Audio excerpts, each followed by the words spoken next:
दाल पतली कर दो बहू, तुम्हारे माता पिता आए हैं। रात के लगभग 8 बज चुके थे। निधि रसोई में रात का खाना बना रही थी और खाना लगभग बन ही चुका था। केवल दाल में तड़का लगना ही बाकी था।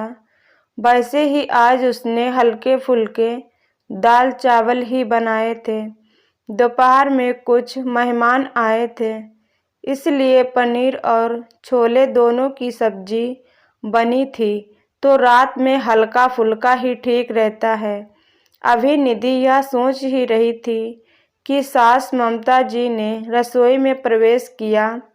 बहू शिल्पा के साथ ससुर आने वाले हैं, फटाफट से खाना बना दो, कुछ बढ़िया सा बना देना, आखिर समधी आए हैं। कोई कंजूसी मत करना, ऐसा ना हो कि कल को शिल्पा को 2 बातें सुननी पड़े।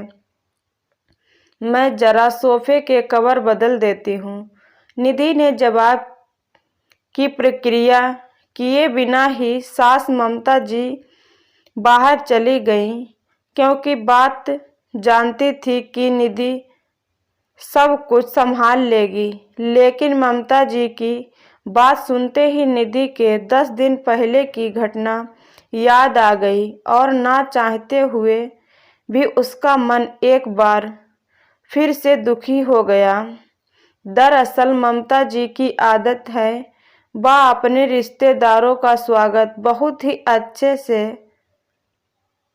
करती है, लेकिन अक्सर जब निधि के घर से कोई भी आता है तो उन्हें उचित सम्मान नहीं देती है।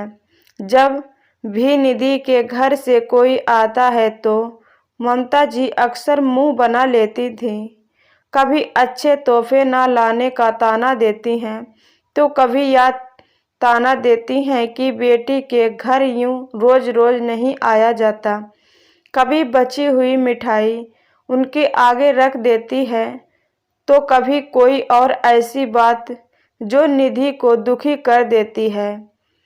लेकिन पिछली बार तो हद ही हो गई थी, जब निधि के माता पिता अचानक बिना किसी पूर्व सूचना के आ गए, तो ममता जी ने दोबारा खाना न बनवाकर दाल को पानी में डालकर पतला करने का आदेश दे दिया और दोपहर की पड़ी हुई सब्जी में छोंक लगाकर गर्म करने को कह दिया। और रायते में तो वह खुद पानी डालकर चली गई। केवल खाने पीने में ही नहीं, अक्सर वह अपनी बातों से यह बता देती है कि निधि के परिवार में से किसी का भी यहाँ आना उन्हें पसंद नहीं है। वहीं दूसरी तरफ अगर उनकी बेटी के ससुराल से कोई आता है तो 36 तरीके के व्यंजन बन जाते हैं, उन्हें पूरा सम्मान दिया जाता है। आज भी जब उन्हें पता चला है कि उनकी बेटी के साथ ससुर आने वाले हैं, तो उन्होंने निधि को बढ़िया खाना बनाने का हुक्म दे डाला। हालांकि बाकी हर तरीके से ममता जी का व्यवहार निधि के प्रति बहुत अच्छा रहता है, लेकिन ना जाने क्यों जब भी बात निधि के परिवार की आती है तो उसका व्यवहार बदल जाता है। बस यही सब सोचकर आज निधि की आंख भर आई। कहते हैं कि किसी के सब्र का इम्तिहान नहीं लेना चाहिए, लेकिन शायद ममता जी आप बात समझ नहीं पा रही थी, इसलिए बार बार निधि के मायके वालों को अपमानित करके वह निधि को दुखी कर रही थी। लेकिन आज ना जाने कहां से निधि में भी हिम्मत आ गई। अपने आंसू पोंछकर वह हाल में गई और सोफे के कवर बदलती हुई ममता जी से बोली, मम्मी जी, दीदी के साथ ससुर कब तक आएंगे? क्योंकि खाना तो लगभग बन ही चुका है। अरे अभी तो मुझे बोल कर आई हूँ, इतना जल्दी खाना कैसे बन गया?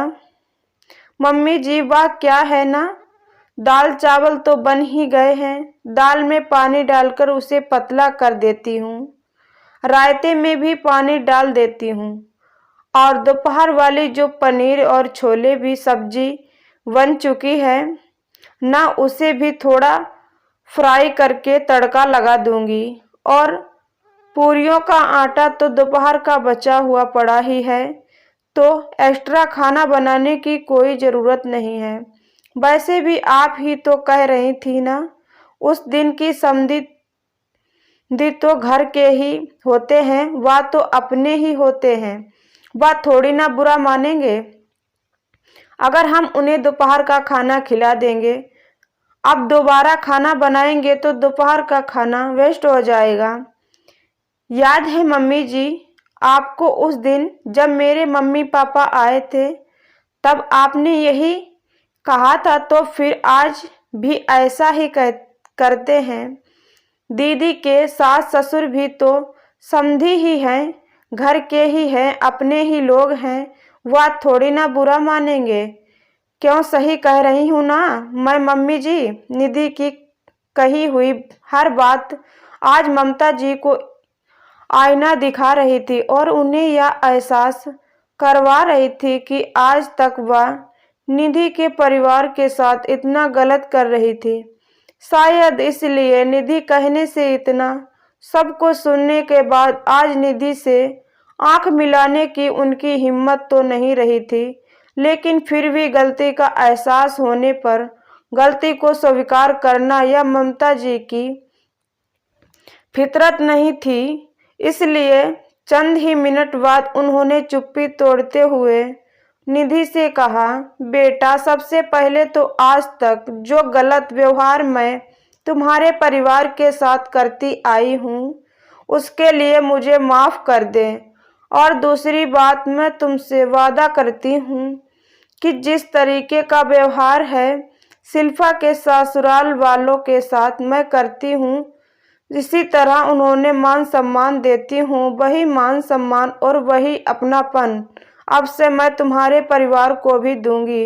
देर से सही, लेकिन मुझ पर गुस्सा करके मुझे दो बातें सुनाकर सही राह दिखाने के लिए थैंक यू बेटा। दोस्तों, अक्सर यह देखा गया है कि लड़की वाले को व्यवहार लड़की वालों के प्रति अच्छा नहीं होता है, उन्हें उचित मान सम्मान नहीं दिया जाता है, जबकि जिस माता पिता ने आपको अपने जिगर का टुकड़ा दे दिया है उसका मान सम्मान तो अत्यंत आवश्यक होता है। लेकिन फिर भी हमारा यह समाज न जाने क्यों उनकी अवहेलना कर बैठता है। इसी विषय पर आपके क्या विचार हैं? यह कहानी आपको कैसी लगी ज़रूर बताइएगा। साथ ही साथ लाइक, शेयर, कमेंट, सब्सक्राइब जरूर करिएगा। धन्यवाद।